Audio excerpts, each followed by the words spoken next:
Salutare băieți și bine v-am regăsit la un nou episod de roleplay. Ce să zic, a crescut porumbul, porumbul greu, mergem să-l luăm. Bă, cred că... Hai că are benzină, are toate astea în ea. Din câte știu e full, i am făcut full-ul. Așa. Și mergem să luăm greu, că s-a făcut. Bă, ce rău îmi pare că n-am și pe cineva să mă ajute și pe mine pe aici.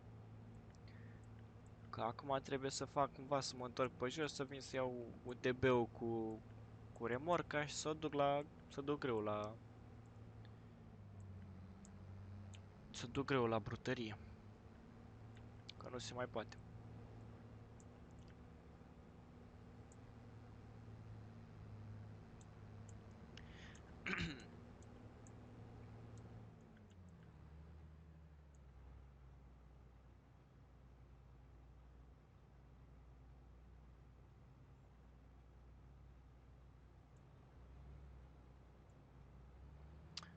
Nu mai trec ăștia odată. Și m-am trezit acum și vreau să fac acolo. Oh. Am văzut de aici că... Mamă, nu mă încadrez.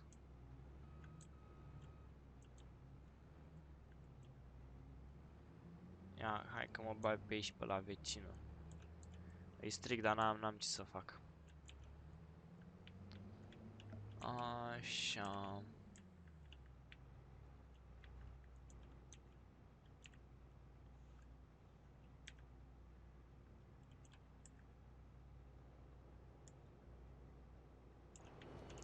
Oare să desfacem? Da, mai că s-a desfăcut.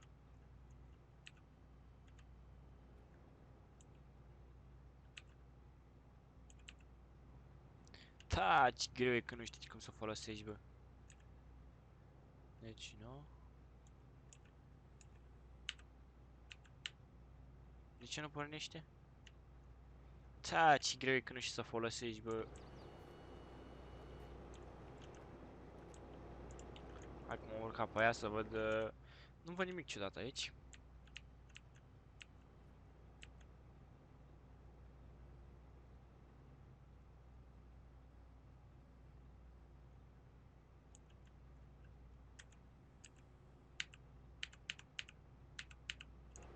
Mă, ce aveam, mă?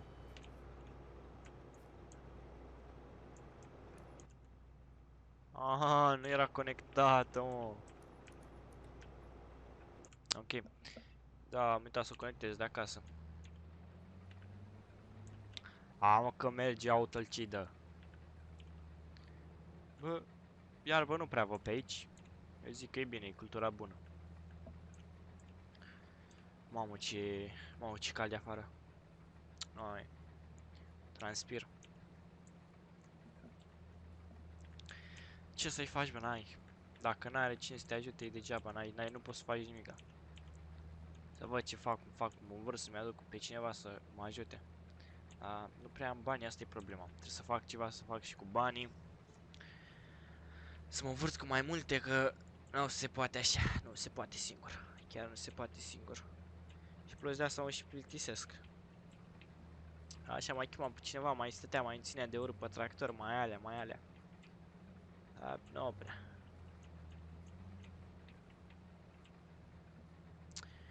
Oricum, m-am mutat și eu acolo. Am drămat aia de... Am drămat aia de porci. Am trecut și de iarna aia. A venit vara și luăm grâu. Bă, dar e cald afară, bă, chiar e cald afară, nu se mai poate.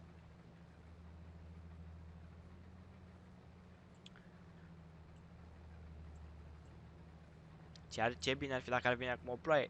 M-ar lăsa aici.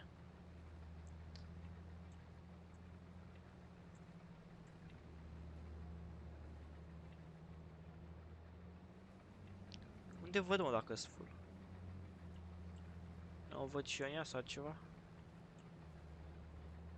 Cred că... Nu știu. Nu prea văd nimic, ca sincer.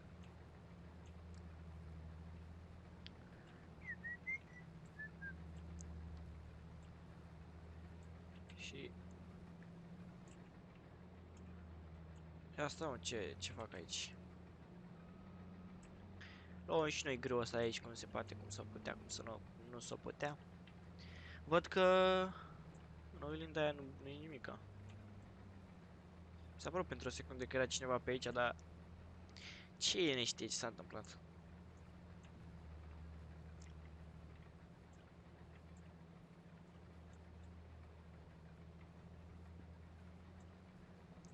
Trebuie să văd să fac cum mă învârt că nu știu, nu merge cu singurătatea asta, e greu, chiar e greu. Adică uitați-vă și voi acum trebuie să termin, după ce termin trebuie să mă duc să iau UTB-ul, să-l aduc pe aici, să pun mâna să fac, e greu. Da, cine știe acum. Să duc greu ăsta să mi-l măcinească și mie, să fac făină și să duc făina asta. Să duc pe aici, pe la brutărie. Mamă, ce cald, mă arde mâna.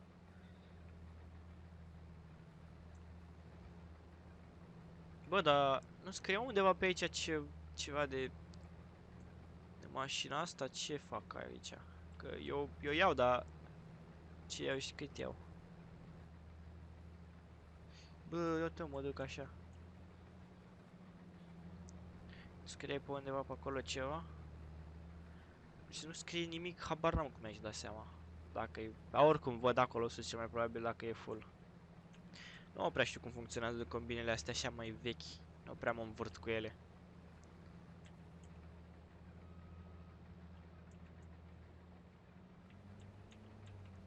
Am lucrat pe asta mai nou, ceva Fend. Dar atunci era mai mic, așa mai tânăr. Acum cu asta, sincer, nu se poate, nu știu.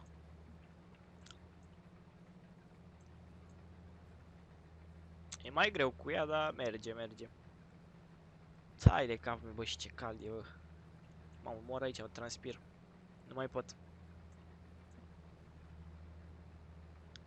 Oricum, cum v-am spus, am drămat ăla de porci.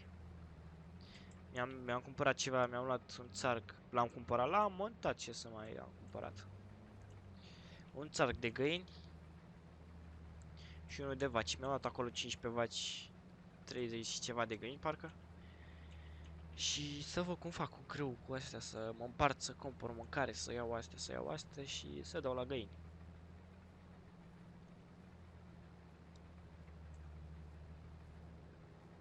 Văd că se umple asta de grâu. Dar nu trage sau ce are? Oare nu trage pe aici? Văd că s-au umplut.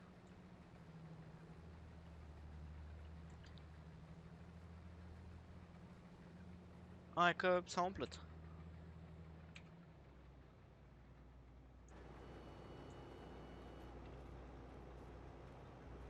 Bă, întrebarea mea acum unde văd dacă s-au umplut sau nu. Pe aici. Că la alea mari vedeam și eu sus acolo, vedeam, scriam pe ele, dar... Scria pe ele, dar... Hai să oprim motorul. Văd că... Nu știu ce să zic. E full, cred că e full. În fine. Sper că nu mi-a sărit. Hai că nu mi-a sărit nimic, că la asta obișnuiește să-i mai sară un de-ăsta. Mamă, dar e grav rău dacă sare în mers. Mai ales în drum așa spre mașini, e grav. Ia, hai să o pornim la loc. Bă, a pornește ușor, nu știu, e mișto. Oprim motorul că nu avem bani de motorină. Și o luăm la pastat.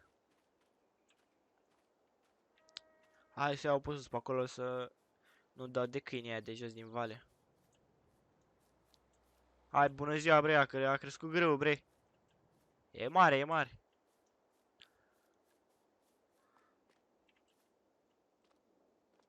Da, e... Nu știu ce să zic de... Că greu am făcut. Trebuie să fac cumva să mă învârt. Să fac rost de bani și să-mi iau un teren. Dar ce să fac? Trebuie să mă duc să stai lemne, să vând lemne, ce să fac? că nu prea am bani de terenuri și de astea și... Mamă, ce bine e aici la... Stai să mai stau și aici. De terenuri de asta trebuie să-mi iau și o mașină nouă, că da, aceea nu prea mai duce. Trebuie, am treabă multă. Dar ce să-i faci? Trebuie să umblu și la casa aia, că nu e bine. Am dat, uitați-vă și voi, am dat gardul jos, că era vai de capul ei. Acum Dumnezeu cum îi lasă să nu intre cineva pe aici, dar nu prea are cine să intre, că am camere, sunt camere puse. Le-am pus și pe alea. Uitați, aici a fost ăla de porci.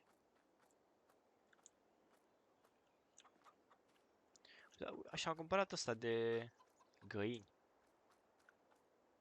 Țarcul ăsta a fost ușor, ăsta a fost ușor de ridicat, n-a fost așa de greu. Trebuie să le aduc de mâncare, că nu se poate cu ele. Hai că ai 5 cuiat, e bine.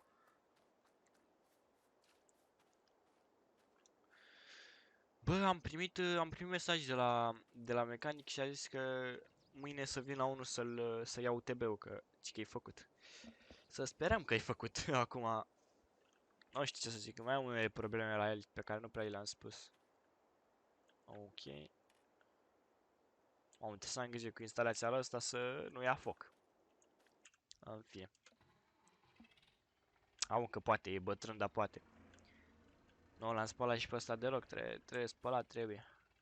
Bă, nu mă bat peste... Hai că mă bat peste flori, ce pot să fac? Am dat gardul jos, trebuie să fac cumva să-mi pun gardul înapoi, că nu se poate, e deranj. E deranj mare aici. Și... Hai să-i dăm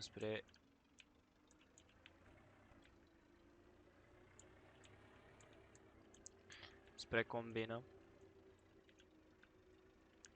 Dar nu e că... Băi, e cald și n-am nimic pe aici prin OTB. N-am nimic deloc. Da, am în schimb hârtoape și grăpi. De le iau pe toate. În fine, văd că...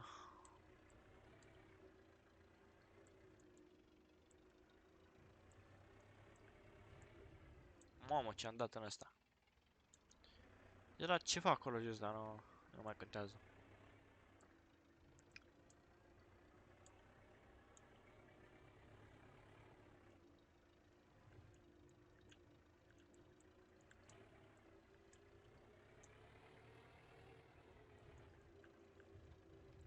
Deci, cam atât a fost și cu acest episod. Ce pot să zic?